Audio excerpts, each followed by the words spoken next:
जय हिंद दोस्तों, एक बार फिर से आप सभी का वेलकम है आपके अपने चैनल पर। चलिए फिर बढ़ते हैं आगे अपने टॉपिक पे। हम बात कर रहे थे किसकी, तो दिल्ली सल्तनत में बात कर रहे थे हम, जो उसका तीसरा राजवंश होता है तुगलक वंश की। और उसमें हम बात कर रहे थे किसकी, मोहम्मद बिन तुगलक की, जो दूसरा शासक होता है तुगलक वंश का, उसकी हम लोग बात कर रहे थे। तो चलिए हेडिंग लगा लीजिएगा, कौन सी किसकी बात करें हम लोग, तुगलक वंश की।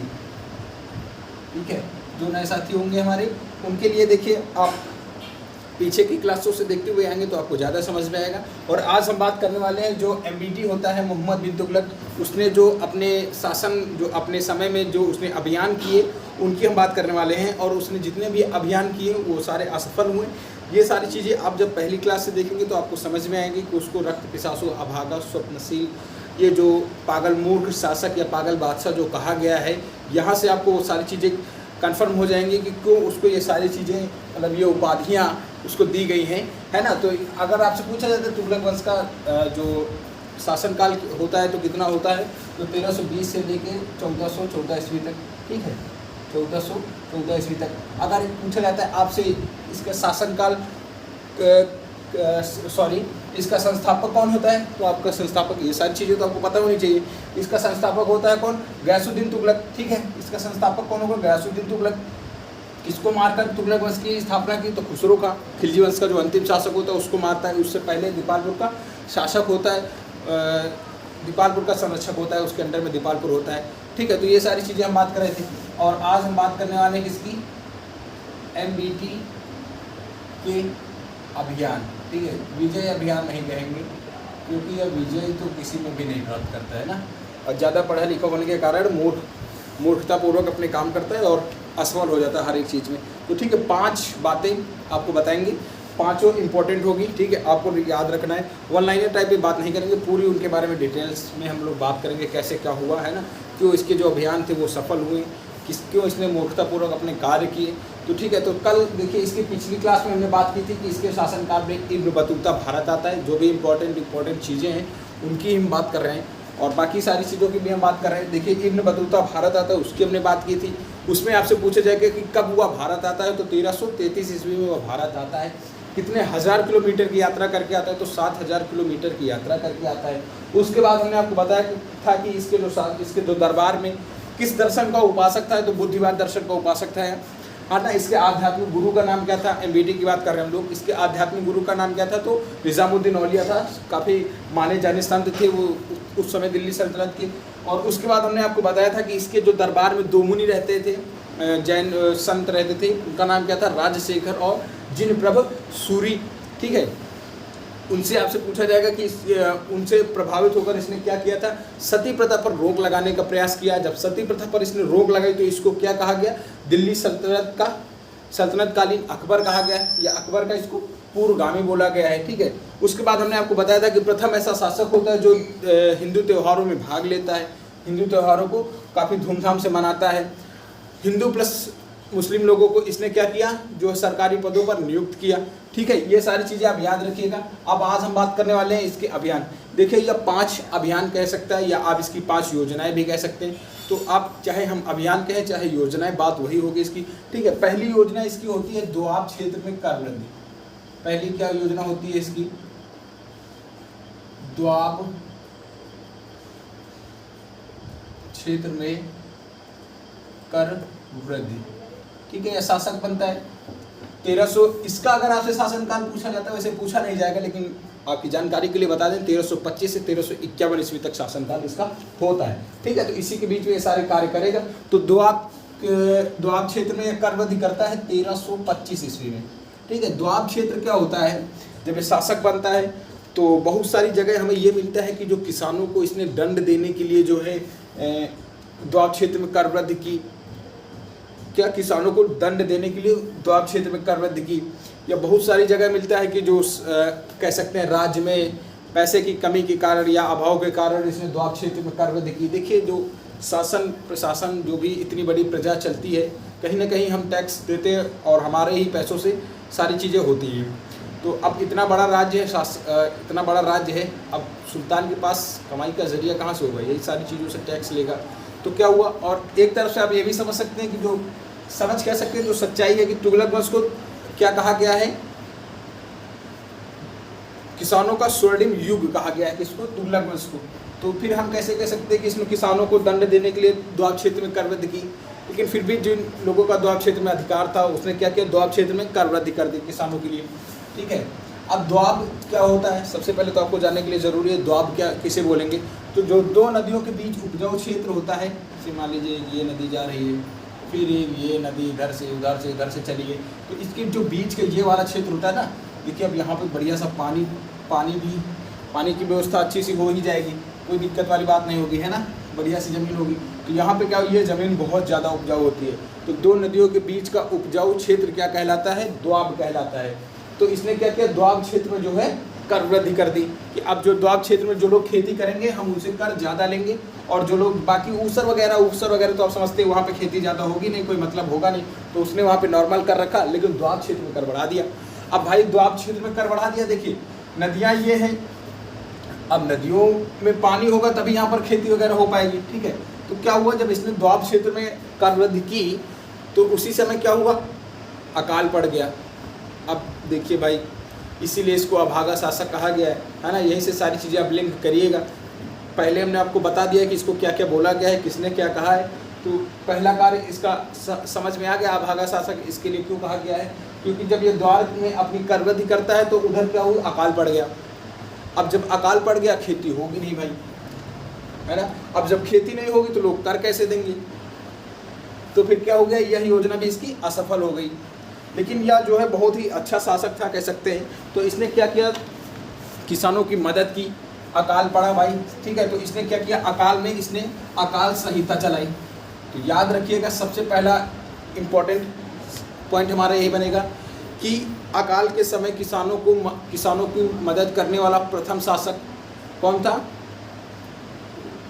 मोहम्मद बिन तुगलक MBT। अभी तक क्या था कि लोग अकाल पड़ने के बाद जो है प्रजा की सहायता करते थे, जो भी अपना अनाज पानी होता था देते थे, लेकिन यहाँ पे क्या होगा, इसने किसानों की मदद की अकाल पड़ने पर, ठीक है। द्वाब के क्षेत्रों में कर वृद्धि की, अकाल पड़ा तो इसने क्या, किसानों की मदद की, ठीक है। इसने किसानों की मदद करने के लिए एक विभाग भी इसने बनाया था जिसका नाम होता है दीवान-ए-कोही, ठीक है, दीवान-ए-कोही, इस नामक विभाग की इसने स्थापना की। इसके तहत जो है किसानों को क्या दिया गया, तकावी ऋण एक नाम था, जैसे बचत, किसान बीमा, फसल योजना, ये सारी जो चीज़ें थी, तो उन्हीं के तहत एक किसानों को दिया गया तकावी ऋण, इससे हम बोल सकते हैं कृषि ऋण, ठीक है, मतलब कृषि ऋण दिया गया किसानों को, और किसानों की इसी तरह से इसने मदद की। और ये जो दिया गया, मतलब ये जो ऋण दिया गया है सोनघर से माध्यम से दिया गया है, किसके, सोनघर के माध्यम से यह ऋण किसानों को दिया गया है, ठीक है। याद रखिएगा कि इसने किसानों की मदद करनी हो कौन से विभाग की स्थापना की, तो दीवान-ए-कोही नामक विभाग की स्थापना की, जिसके तहत तकावी ऋण या कृषि ऋण दिया गया सोनघर के माध्यम से। और इसके पहले हमने बताया कि अकाल संहिता लागू करने वाला प्रथम शासक कौन होता है, MBT, ठीक है। इस अकाल समय में या अकाल पीड़ितों की मदद करने वाला, इस अकाल समय में किसानों की मदद करने वाला प्रथम शासक कौन होता है, MBT, ठीक है। इतनी सारी चीज़ें आपको समझ में आ गई। ये होता है इसका पहला अभियान, द्वाब क्षेत्र में कर वृद्धि। इसमें आपको कोई भी कन्फ्यूजन हो आप बताइएगा, उसको हम दूर कर देंगे। तो चीज़ें आपको समझ में आई, अब सारी चीज़ें लिखते हैं, आपको और क्लियर हो जाएंगी। तो चलिए लिखिएगा इसमें,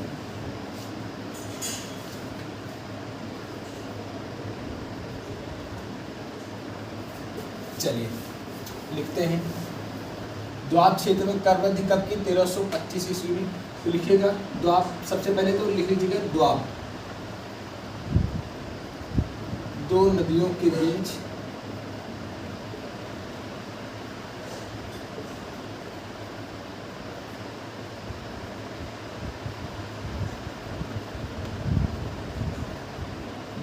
बीच का उपजाऊ क्षेत्र क्या कहलाता है, द्वाब कहलाता है, ठीक है। अगला लिखिएगा इसमें,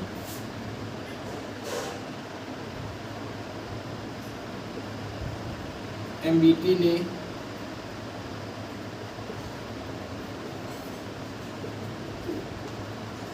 द्वाब क्षेत्र में कर बढ़ाया, कर ज़्यादा वसूल किया, कर बढ़ाया, लेकिन अकाल पड़ जाने के कारण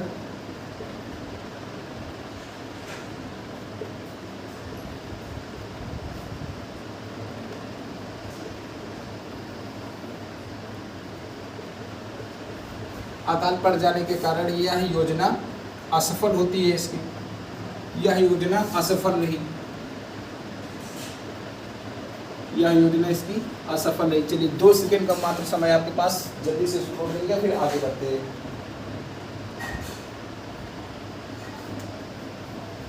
ठीक है, हो गया। अब अगला लिखेगा इसने अकाल पीड़ितों की मदद की। अगला पॉइंट इसमें लिखेगा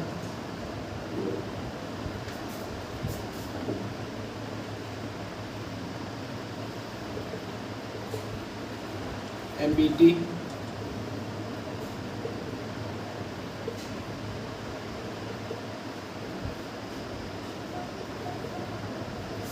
प्रथम ऐसा शासक होता है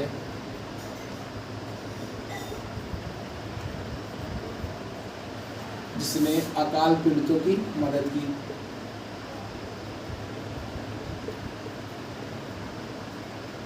इसने अकाल पीड़ितों की मदद की। ठीक है, समझ में आया?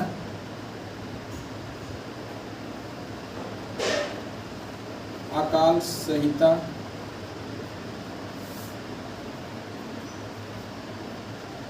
लागू की और ऐसा करने वाला प्रथम शासक होता है, लिख लीजिएगा।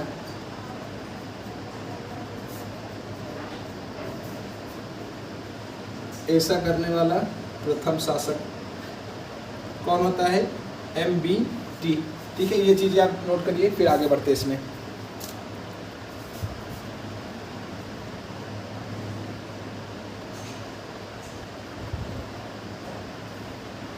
हो गया।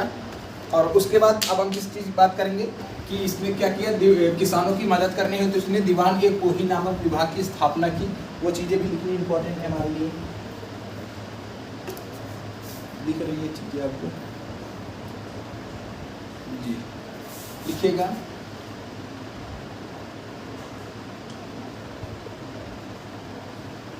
किसानों की सहायता करने हेतु दीवान एक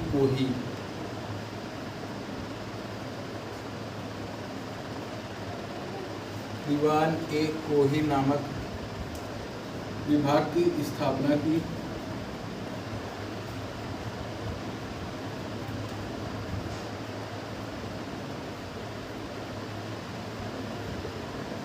जिसके तहत किसानों को क्या दिया गया, जिसके तहत किसानों को तकावी ऋण प्रदान किया गया। ठीक है, तकावी ऋण या लिख लीजिएगा कृषि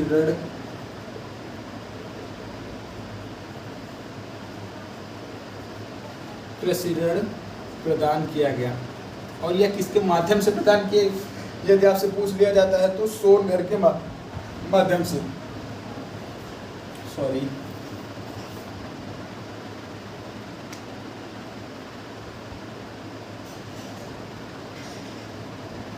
ठीक है, किसके माध्यम से दिया गया, तो सोनघर के माध्यम से दिया गया है। अगला इसने लिख लीजिएगा कि इसने किसानों की मदद करनी होती है, किसानों की सहायता करनी होती है, इसने फसल चक्र अपनाया या फसल चक्र अपना के इसने खेती करवाई। तो लिख लीजिएगा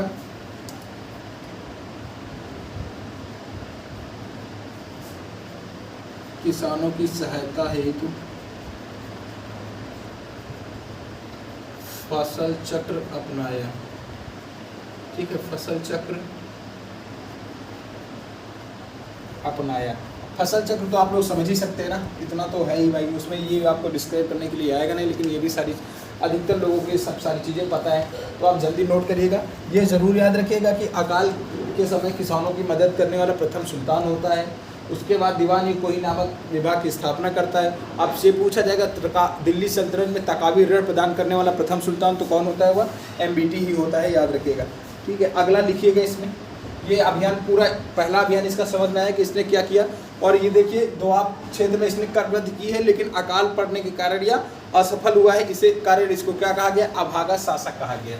ठीक है, कहा जाता है कि इसने दोआब में करवृद्धि क्यों की। बहुत जगह आपको मिलेगा कि इसने जो है किसानों को दंड देने के लिए किया, बहुत सारी चीज़ें आपको मिलती हैं। ठीक है, अगला इसने क्या किया, अभियानों की बात कर रहे हैं इसकी।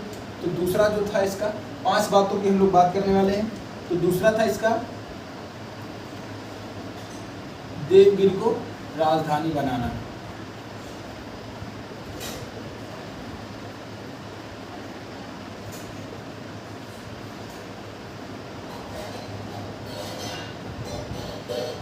देवगिर को क्या बनाना, राजधानी बनाना। ठीक है, तो अब इसमें होता क्या है भाई कि देखिए इसने अपने पिता की हत्या करके जो है शासक बनता है, पिता की हत्या करके शासक बनता है। ये सारी चीज़ें हम इसके पीछे वाली बात कर चुके हैं, इसके पीछे वाली क्लास में कि इसने कैसे अपने पिता की हत्या की, किसके कहने पर, जो इसके आध्यात्मिक गुरु होते हैं निज़ामुद्दीन औलिया। जब ये अपने पिता की हत्या कर देता है भाई, करवा देता है, जो भी होता है, तो यह दिल्ली में राज करता है, शासन करता है। अब इसको दिल्ली में जो है क्या डर लगा रहता है ना, क्योंकि उसने अपने पिता को मार दिया, कोई यहाँ उपद्रव न कर दे, कोई हमें न मार दे। और उसके बाद कहा जाता है कि इसको जो है धमकी भरे पत्र मिला करते थे दिल्ली में, है ना। जब यह कहीं बैठता तो इसके मान लीजिए पता लगा सो रहा है, कोई पत्र आगे डाल गया, तो इसको बहुत सारे धमकी भरे पत्र मिला करते थे। तो इसने क्या किया भाई, दिल्ली से अपनी जो राजधानी थी हटा के, दिल्ली से राजधानी अभी तक क्या इसकी राजधानी दिल्ली थी, अब वहाँ से उठा के इसने कहाँ पर कर दी, देवगिर में कर दी। और देवगिर में राजधानी बहुत जगह मिलता है कि जो है इसको राज्य के केंद्र बिंदु में स्थापित होना था, मतलब राज्य के बीचों बीच में, मतलब केंद्र में स्थापित होना था। या बहुत जगह मिलता है कि इसको बहुत ज़्यादा डर था कि मंगोलों का आक्रमण दिल्ली में हो जाए। लगभग पूरे भारत में इसका जो है राज्य विस्तार था बहुत। सबसे ज़्यादा हमने आपको बताया कि सबसे ज़्यादा दिल्ली सल्तनत का विस्तार भी इसी के शासनकाल में होता है, और सबसे ज़्यादा दिल्ली सल्तनत का बिखराव भी इसी के शासनकाल में प्रारंभ हो जाता है। तो 3-4 कारण मिलते हैं देवगिर को राजधानी बनाने के। पहला कि इसको धमकी भरे पत्र मिलते हैं, है ना, इसको डर होता है कि उसकी जान को वहाँ पर खतरा होगा। उसके बाद क्या होता है कि इसको जो है साम्राज्य के केंद्र बिंदु में स्थापित होना था।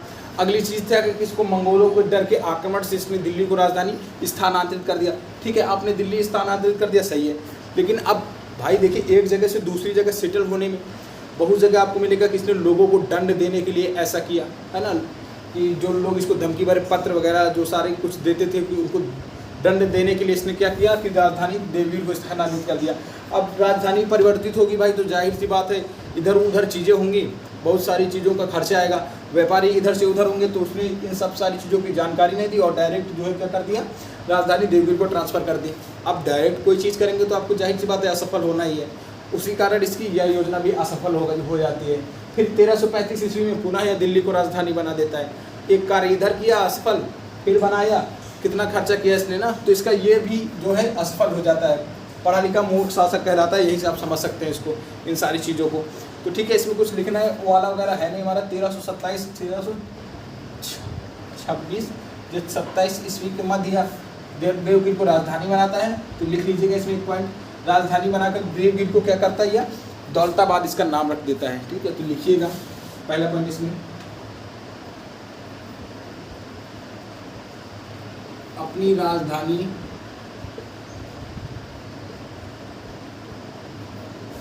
दिल्ली से हटाकर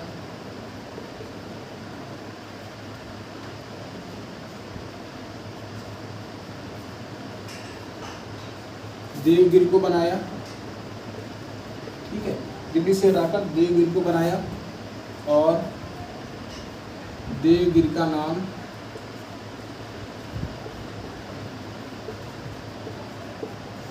दौलताबाद रखा। दौलताबाद रखा। हम ये भी कह सकते हैं कि इसने अपनी राजधानी दौलताबाद को बनाया। ठीक है, इसमें आप कंफ्यूज मत हो जाइएगा कि देवगिरी आ गया या दौलताबाद आ गया, बात एक ही है। ठीक है, इसके बाद अपना लिख लीजिएगा आप एक और पॉइंट कि दिल्ली मतलब देवगिरी को राजधानी बनाना, मतलब साम्राज्य के मध्य या केंद्र में स्थापित होना था। तो लिखिएगा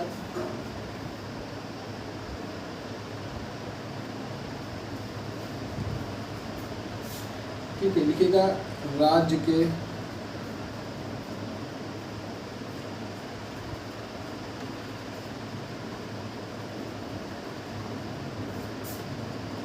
केंद्र में स्थापित होना। इसका जो मुख्य कारण था देवगिर को जो मिलता है वह यही था कि राज्य के केंद्र में स्थापित होना इसकी योजना थी, दिल्ली देवगिर को राजधानी बनाना। अगला इंपॉर्टेंट है, लिख लीजिएगा आप जरूर, तो देवगिर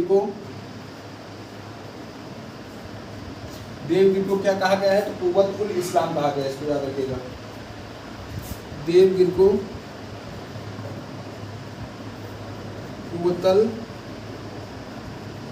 इस्लाम कहा गया है।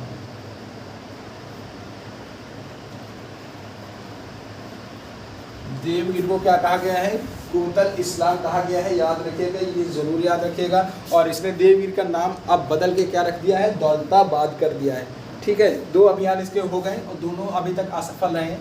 पुनः यह लिख लीजिएगा, पुनः 1335 ईस्वी में पुनः दिल्ली को राजधानी बना देता है ना, देवगिर में सेटल नहीं हो पाता है। और पुनः आपसे यही पूछा जाएगा कि इसने पुनः दिल्ली अपनी राजधानी कब बनाई? तो 1335 ईस्वी में। और कब परिवर्तित की? तो 1326 या 27 ईस्वी के मध्य परिवर्तित की। क्यों परिवर्तित किया? हमने आपको कारण बता दिए, 4-5 कारण मिलते हैं। लोगों को दंड देने के लिए, जो जनता को धमकी भरे पत्र मिलने के कारण, और बहुत सारी चीज़ें होती हैं। साम्राज्य के केंद्र में स्थापित होना, है ना, मंगोलों के डर से जो है इसने दिल्ली को स्थानांतरित कर दिया। तीसरा अभियान होता है, देखिए 2 हो गए हैं ना। अब तीसरा अभियान इसका क्या होता है कि जो है सांकेतिक मुद्रा चलाना।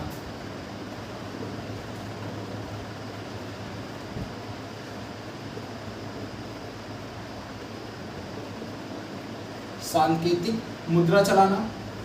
चौथा होगा खुरासान अभियान।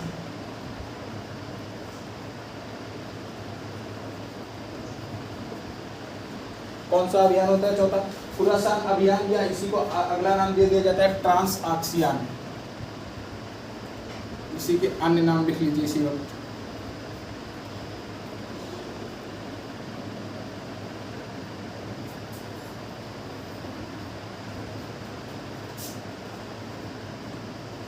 ट्रांस आक्सियान या ईरान आक्रमण भी इसी को बोलते हैं। और अगला लास्ट था इसका कराचिल अभियान, या इसी अभियान को बोलते हैं कुमायूं हिमालय।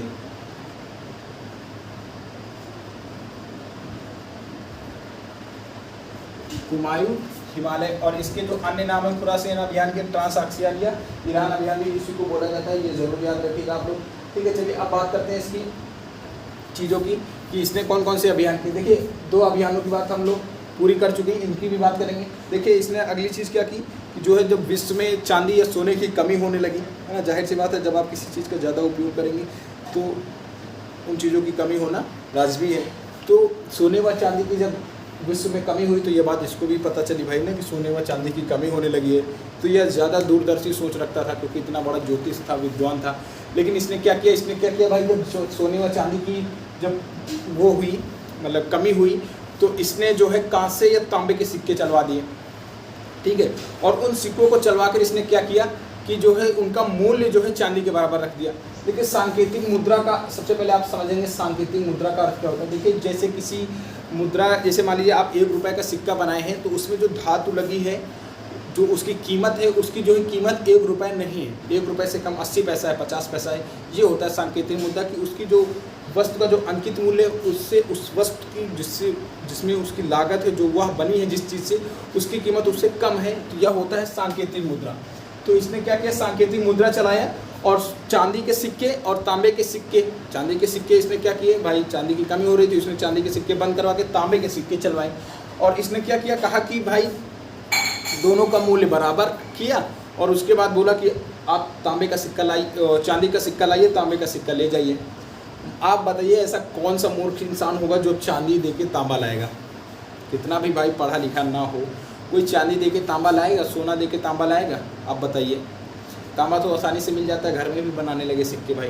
तो क्या हुआ, जब ऐसा हुआ तो लोग जो है घर में सिक्के बनाने लगे तांबे के, और चांदी अपने पास छिपा के रख ली।